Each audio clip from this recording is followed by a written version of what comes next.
Let's start today's class.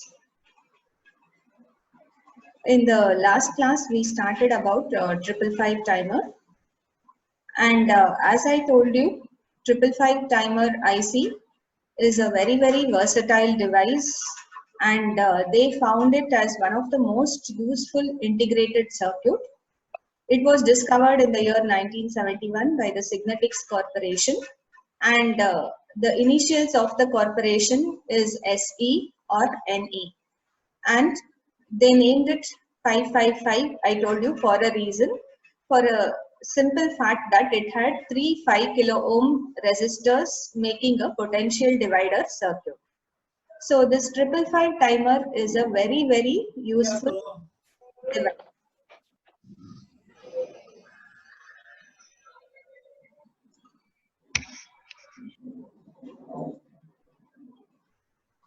All of you, please mute your audio when you're joining.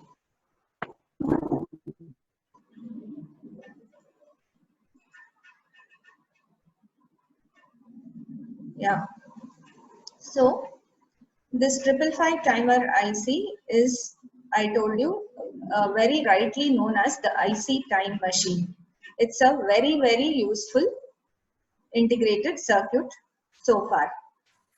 This is rightly known as time machine, and for the reason that it is used to generate fixed and variable timing delays.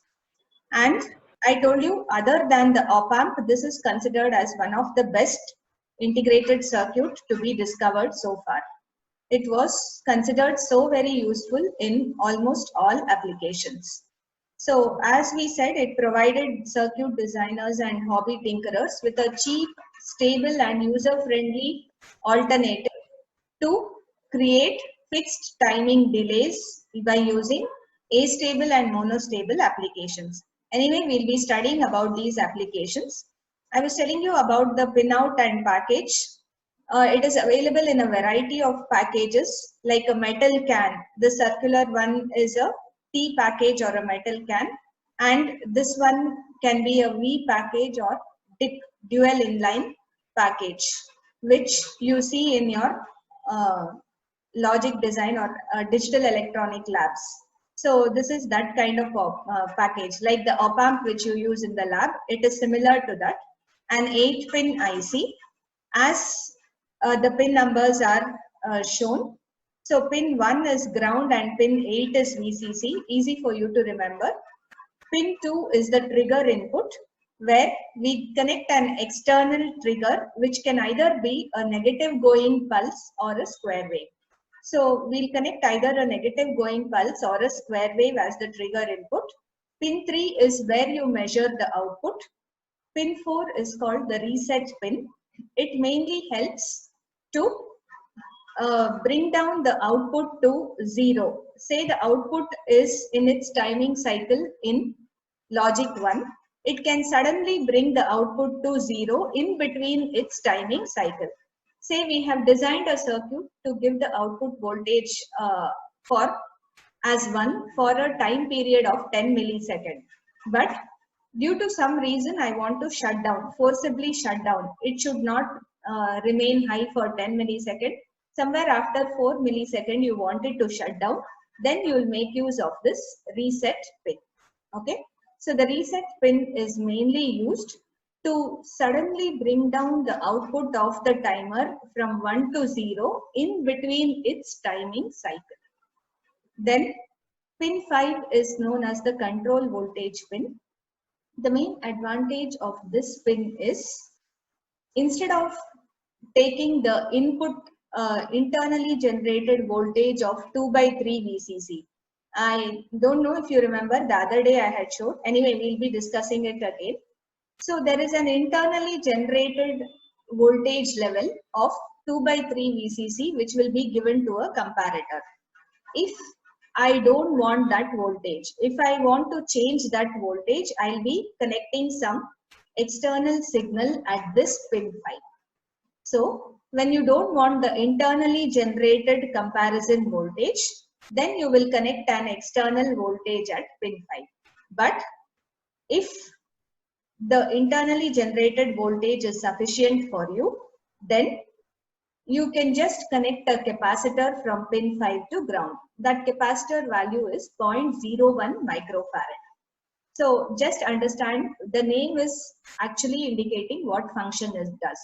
Control voltage pin can help us to control or change the internally generated comparison level from 2/3 VCC to something else by giving some external signal there. But we rarely use it. Usually we don't use it. Then pin 6 is called the threshold pin. Here we are going to connect an external timing capacitor. So externally you're going to connect a resistor and capacitor circuit to generate fixed time. Remember, R into C is always a measure of time. RC circuits we say. R into C always gives me the unit of time. It is in seconds or milliseconds, whatever. So to generate that timing, we are going to connect the external R and C values to pin 6. That is why it is called threshold pin. There we are going to compare the voltage across the capacitor to the internal reference voltage. Then pin 7 is known as the discharge pin. As the name indicates, there is a discharge transistor connected at this point, which helps all the voltage gained by this external capacitor. Remember, I told you we are going to connect an external capacitor at pin 6. So all the voltage gained by that capacitor will be discharged suddenly through this transistor. So there is a discharge transistor which will be connected here. So let's see the detailed. There is a potential divider. What is there inside the 555 timer? A 555 timer has a potential divider of 3 5 kilo ohm resistors, as you can see. And where do we connect this potential divider? We connect it between pin 8, which is normally VCC, and ground, pin 1, which is ground. So this potential divider, I told you, generates 3 different voltages. If I try to measure the voltage across this lowest 5K resistor at this point or at this point where we are measuring, it would be 1/3 VCC, as we have written here. If I measure the voltage from this point to ground, from here to here, if you measure the voltage, it would be the voltage across one single 5K resistor, and that would be 1/3 of this supply voltage, because we have 3 equal resistors across the supply. Then if I try to measure the voltage across two 5K resistors from this point, see, one 5K here and one 5K here. So if I measure from this point to ground, remember 5K plus 5K, so 10K into VCC divided by 15K, that turns out to be 2/3 VCC.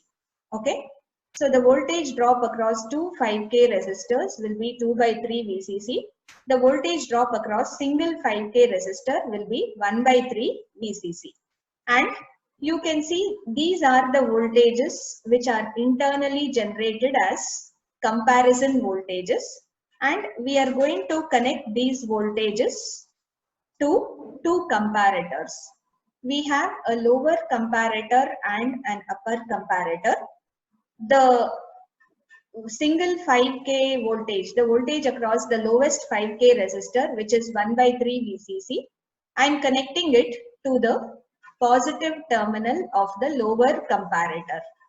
And the voltage drop across two 5K resistors, that is 2/3 VCC, we are connecting to the inverting terminal of the upper comparator.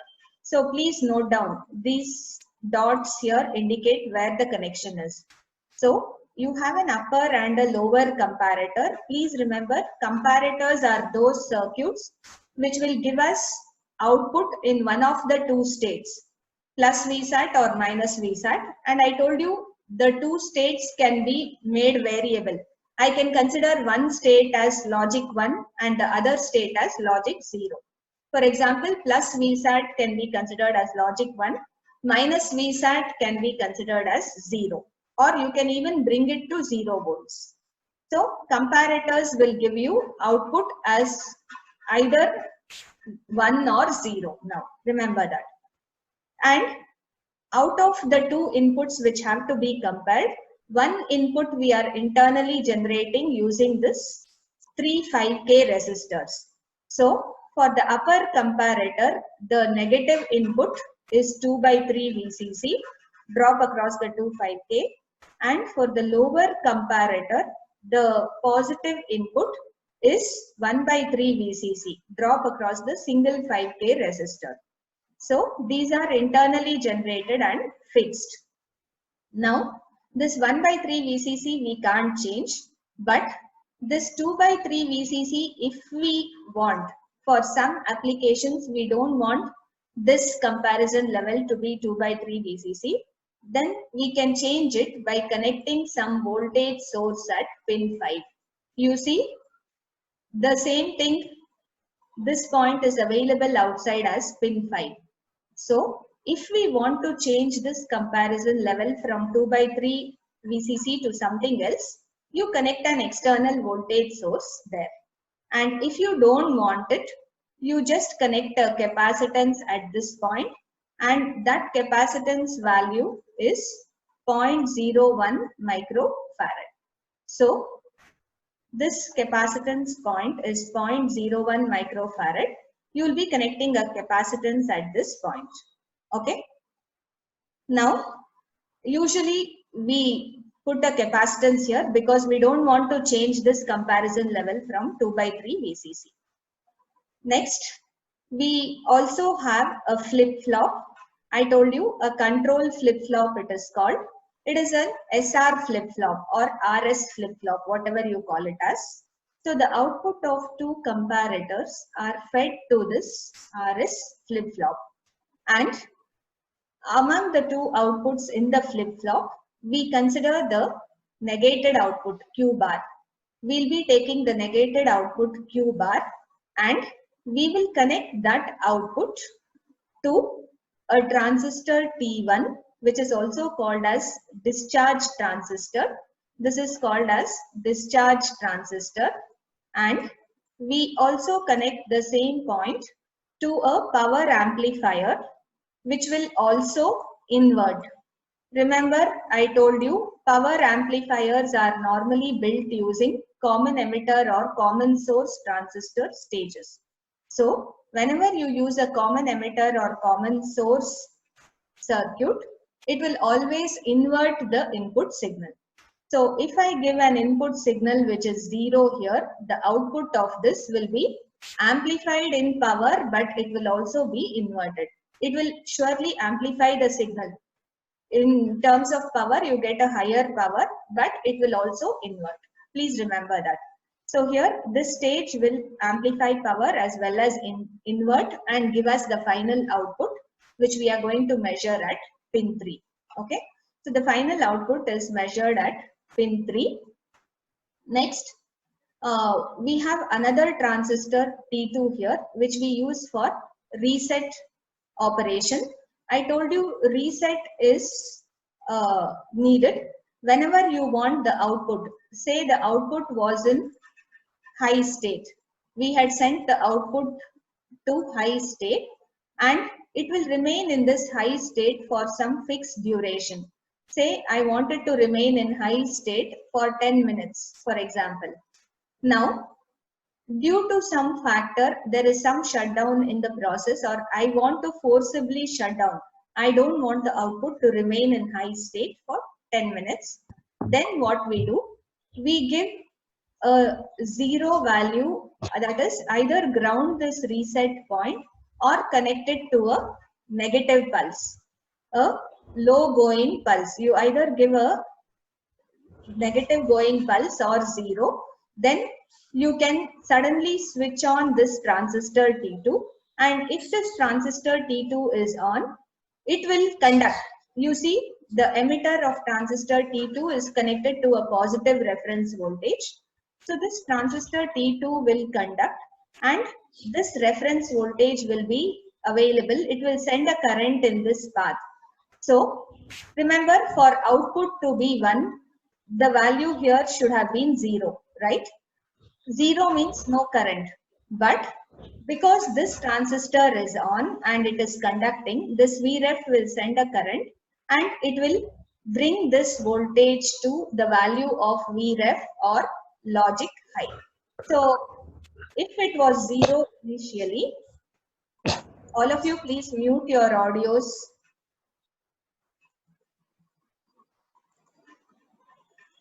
Okay, so if this was 0, then output would have been high. Remember, it's an inverter. So when it was 0 and we gave a negative pulse at pin 4, we make this transistor to conduct. If this transistor conduct, this voltage Vref appears here, which means it will be changed to 1 state. From 0, it is changed to 1 state. And what will happen to the output now? If input has come to 1 state, output will go to 0 state. So wherever I give this reset, exactly at whichever point, I can just bring down the output to 0 from 1 state. That is the purpose of the reset pin. So please understand one thing, reset pin is an asynchronous input in the sense you need not synchronize. Whenever you want, you can make use of that reset pin. And whenever you are trying to use it, you have to make it 0 or negative. If you give a negative value or 0 value, this is a PNP transistor. As you can see, it's a PNP transistor, the direction of the arrow, which means P is already connected to a positive voltage. And if you give N to 0 or a negative voltage, this transistor is on. So this transistor T2 will be on when we make this N-type base as 0 or a negative value. And if we make it on, if you switch on this transistor, it will just connect this Vref to this output. And if the output was 0, usually whenever the output was 0 and you make this transistor conduct, this 0 will change to 1 because the value of Vref will now be seen here. This will be connected and this Vref appears here, which means it is logic 1. And final output will reduce to 0. Okay. So this is the way this transistor, reset transistor, works. Next, transistor T1, I told you, is a discharge transistor. As you can see in this diagram, an external capacitor will be connected to this collector of this transistor T1. And whenever this capacitor has some charges or voltage across it, this transistor will be off.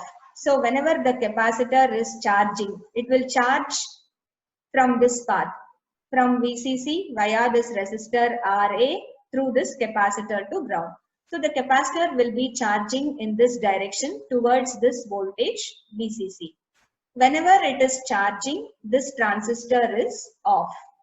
And once it has gained some charges, these comparators will act in such a way that they will switch on this transistor. When this capacitor has gained sufficient charges, usually how much is that sufficient?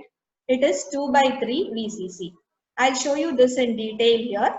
So in the next slides, whenever this capacitor voltage reaches 2/3 VCC, this comparator outputs will change the flip-flop output so that there is a logic 1 at the base of this transistor.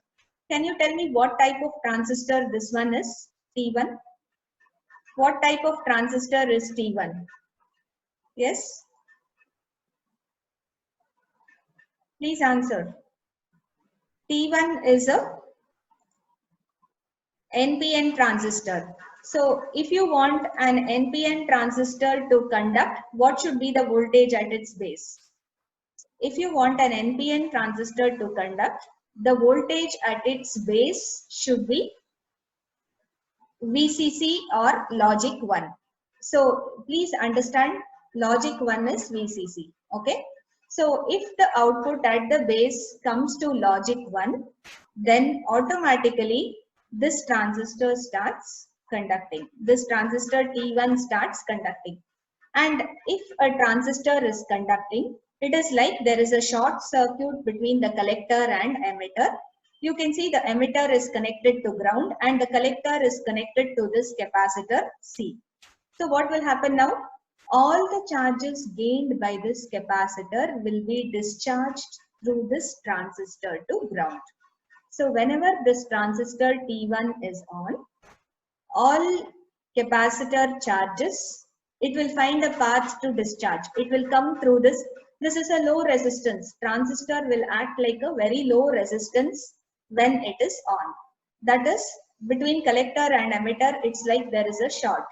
So all the voltage here will send a current in this path, sending all its charges to ground. So the capacitor can suddenly discharge through this transistor. The capacitor will charge through this external resistor and it will discharge through this transistor. That's why this pin 7 is known as discharge pin and this T1 is called as the discharge transistor. Okay. So we have explained all these things. Only thing is the trigger input. I told you should give a trigger input which will be positive, but it goes down to 0 and again increase to positive. It will remain in the low state for a very short duration of time. Okay, this kind of trigger input we have to connect. Why is that so? Because if you see, this trigger input is given to the inverting terminal of lower comparator. What is the non-inverting terminal of lower comparator connected to? It's fixed at 1/3 VCC, right? We have a voltage 1/3 VCC at the non-inverting terminal. So if you want the output of this comparator to be high, if we want this to be plus VSAT or high condition, what should happen? Voltage at non-inverting terminal should be more than voltage at inverting terminal. So at the inverting terminal, we need to give a negative going trigger. So you can see here, we'll give a trigger pulse like this. Whenever this voltage here, whenever the voltage at this point becomes less than 1/3 VCC. So whenever the voltage in this input trigger pulse at this point, as it is coming low, as soon as it becomes just less than 1/3 VCC, output of this comparator will go to high state. But when this was in high state, whenever I have a 1 here, say for example, 1 means VCC. Whenever you have a VCC at the inverting terminal, it is surely more than 1/3 VCC at the non-inverting. So output of it will be 0. If we want to make this to 1, please mute yourself. Vishnuvardhan, please mute yourself.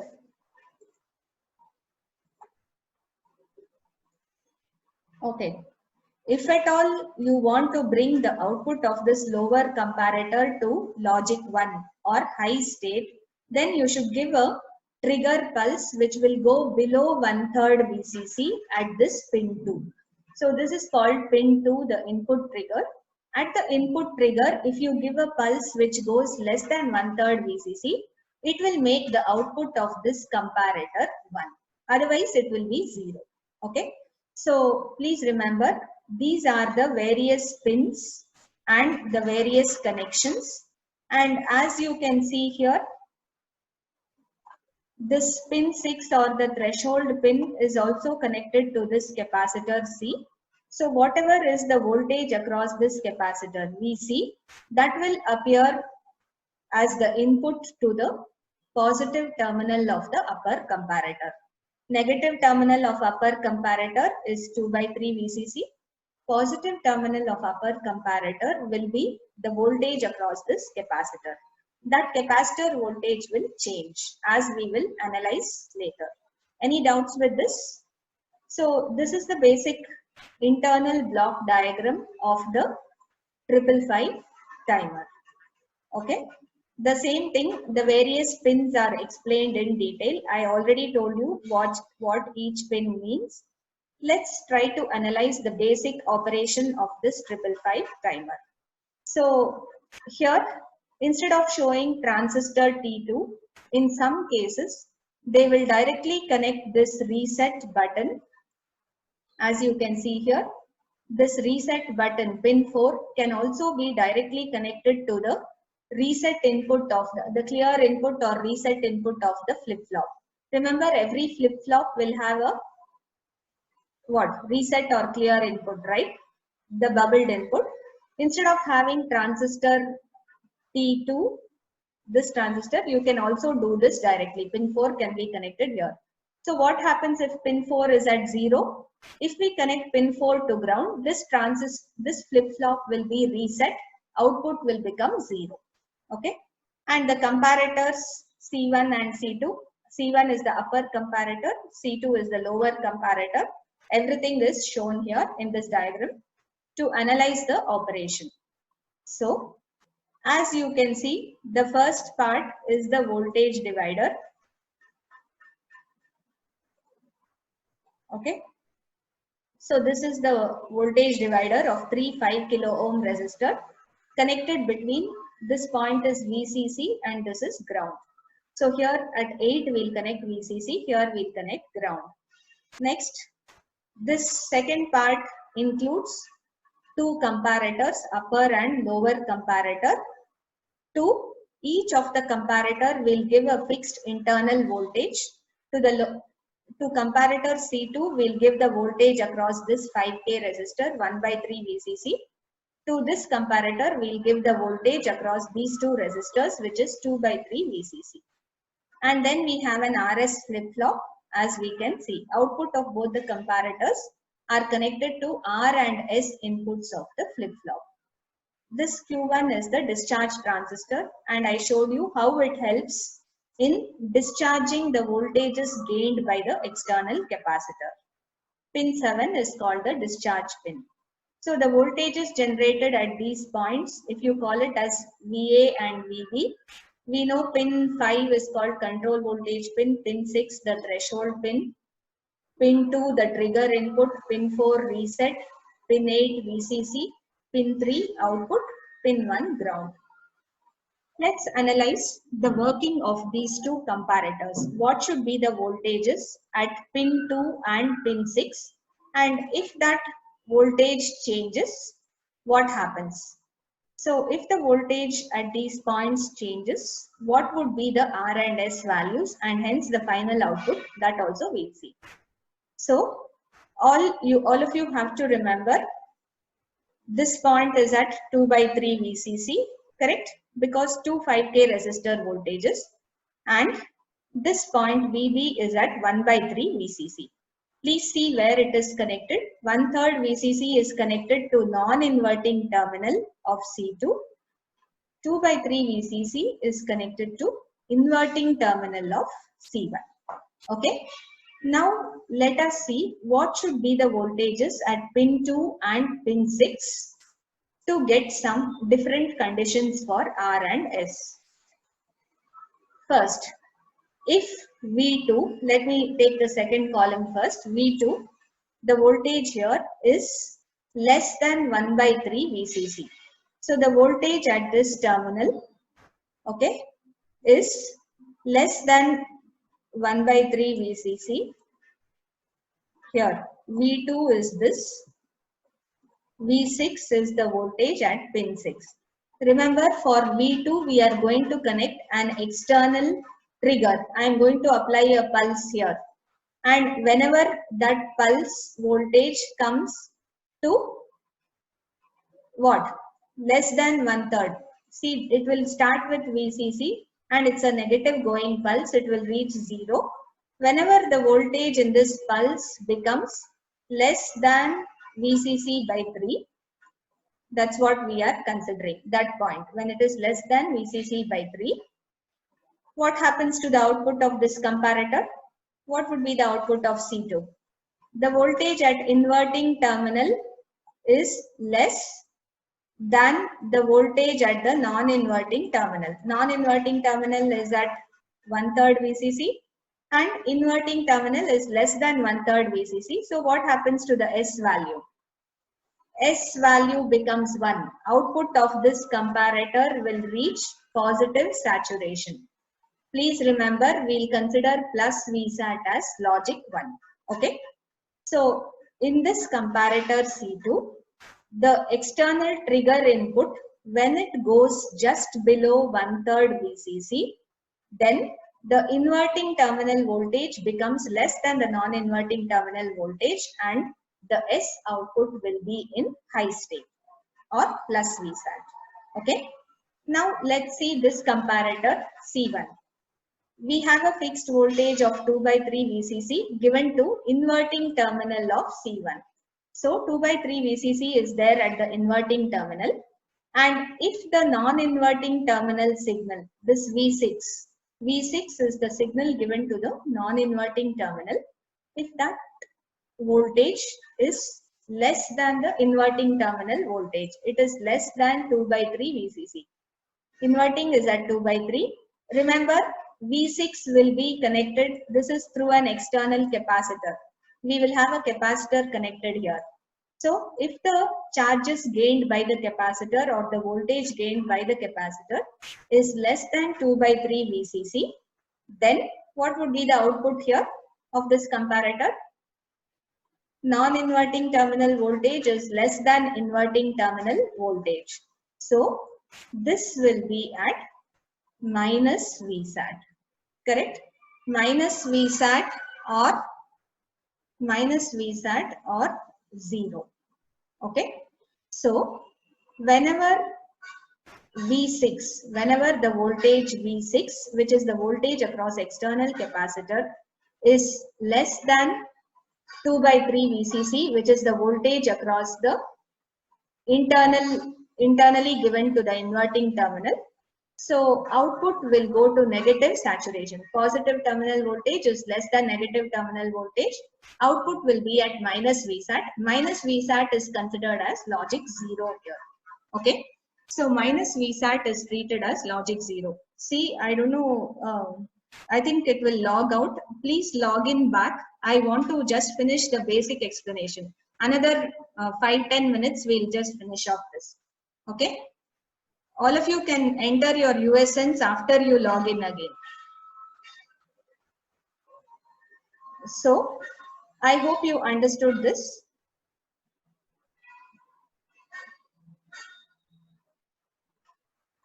That's what we have mentioned here. We have mentioned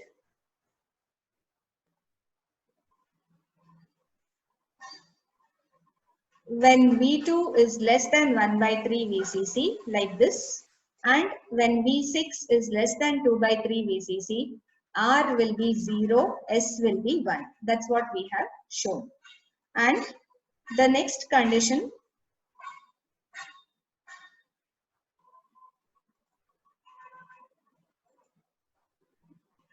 if V2 goes above 1/3 VCC. So if at all this voltage V2 here, it is going above 1/3. It had come to less than 1/3. It stayed in this state for some time. It has gone back above 1/3 VCC. So it is greater than 1/3 VCC now. It is greater than that means what is the output of this comparator? Here, this is greater. This voltage is lesser. In the sense, this is 1/3 and this is more than 1/3. Inverting terminal voltage is greater than non-inverting terminal voltage. So what will happen to the output? Output will come to 0. Yes or no? Minus VSAT or 0. Whenever inverting terminal voltage is more than non-inverting terminal voltage, comparator output will be at 0 state or at minus VSAT. So you can see the S input has become 0. So the S input is controlled by the signal V2.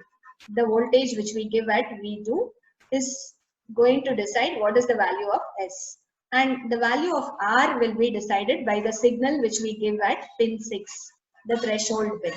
What is that we have considered? We have considered if the threshold pin voltage is more than 2 by 3, in the sense the voltage at the non-inverting terminal of this comparator here has exceeded the voltage at the inverting terminal of this comparator. Inverting terminal is at 2 by 3 VCC. Non-inverting terminal is at greater than 2 by 3 VCC. So what do you think should happen to this output now? Positive voltage is more than negative voltage. So R should change to 1. R was 0 in the previous case. Now R should change to 1. You can see R has changed to 1 for this second type of voltages. So second level of comparison, V2 is more than 1/3 VCC, it will make S 0. And when V6 is more than 2/3 VCC, it will make R 1. I hope you are following why it is so. I am clearly showing you here in this circuit how this happens. Okay. And what else can we compare next?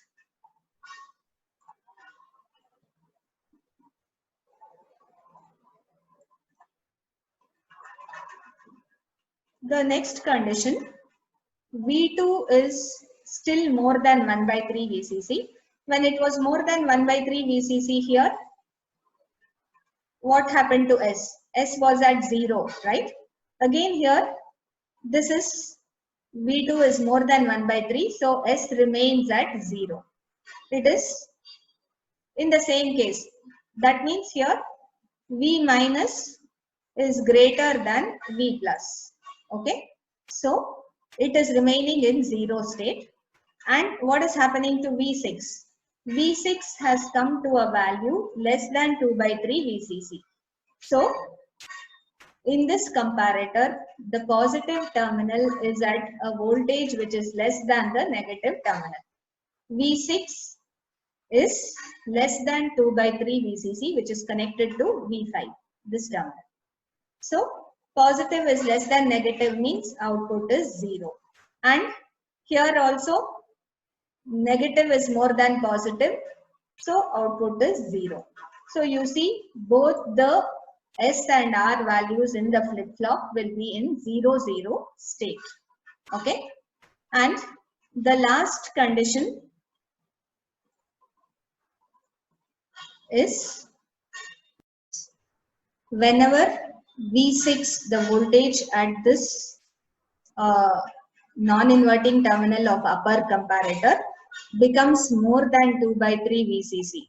We know here also we had taken that condition. Whenever positive terminal voltage in a comparator is more than negative terminal voltage, what is this output at? V plus more than V minus, this will be at 0 or 1? Yes? What will this voltage be at? Tell me fast. See, the voltage at non-inverting terminal is more than 2 by 3 VCC. Voltage at inverting terminal is 2 by 3. So V plus is more than V minus. This will be in 1 state. Okay. And what's the second condition? V2. When this voltage, the trigger input, becomes less than 1 by 3 VCC. What will happen? When it becomes less than 1 by 3 VCC, yes, what will happen? This is lesser, this is greater. So output of this comparator will also be in 1 state. Both R and S are 1 state. And if you remember, for an SR flip-flop, this is a prohibited condition.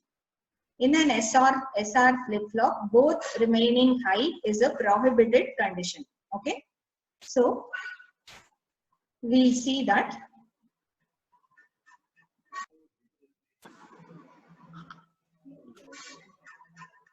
I'm sorry, there is some problem with the network.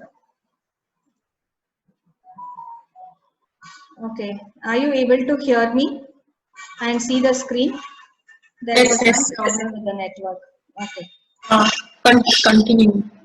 Okay then. So please, I hope you understood the working of these two comparators and how R and S values will be generated. If you have any doubts, please ask. Next, based on this, we'll see how the final output will change and what will happen to this transistor Q1. So I have connected only that part of the block diagram in the timer, which is concerning us with the final output. Okay. So if you understand this, the next two classes will be very easy. You'll clearly understand how astable and monostable operations we can do. So we have the SR flip-flop and we should consider only three conditions in the SR flip-flop, that is 0, 1, 1, 1 and 0, 0. We can't take the 1, 1 condition because it is a prohibited condition for SR flip-flop, right? So in an SR flip-flop, do you remember the truth table of the flip-flop? What is the truth table of SR flip-flop? If set is 1, if the set input is 1 and R is 0, output Q will be in the set state or high state, correct? So if Q is in the set state, Q bar will be 0. So please remember it is Q bar which we are connecting and not Q, okay? So please understand we are connecting Q bar here. So for this first condition 0 and 1, output is 1, Q is 1. So if we write Q bar will be 0. And whenever this Q bar is 0, what will happen? You will see the final output will come to, if you have this as 0, the final output will come to high state. So this is 1, this is 0, Q is 1, Q bar is 0.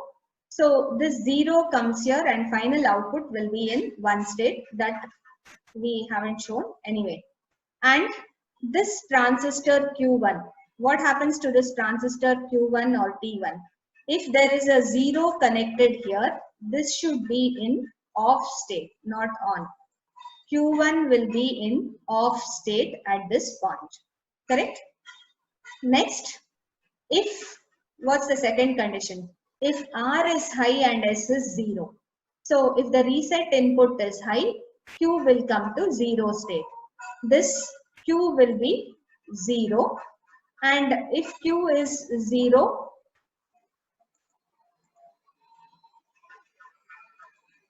yeah, this Q is in 0 state, Q bar will be in 1 state. If I have a 1 here, what will happen to the final output? Final output will be 0. And if there is a 1 at the base of transistor Q1, what happens to transistor Q1? Q1 will be on. So it will be on here. Please understand, there's a mistake in this table here. When S is 1 and R is 0, Q will be 1 and Q bar will be 0, as we can see. So if Q bar is 0, this transistor will be off and the final output will also be 0. Next, if reset input is high, output Q is 0. If Q is 0, Q bar is 1. Q bar is this, the complemented output.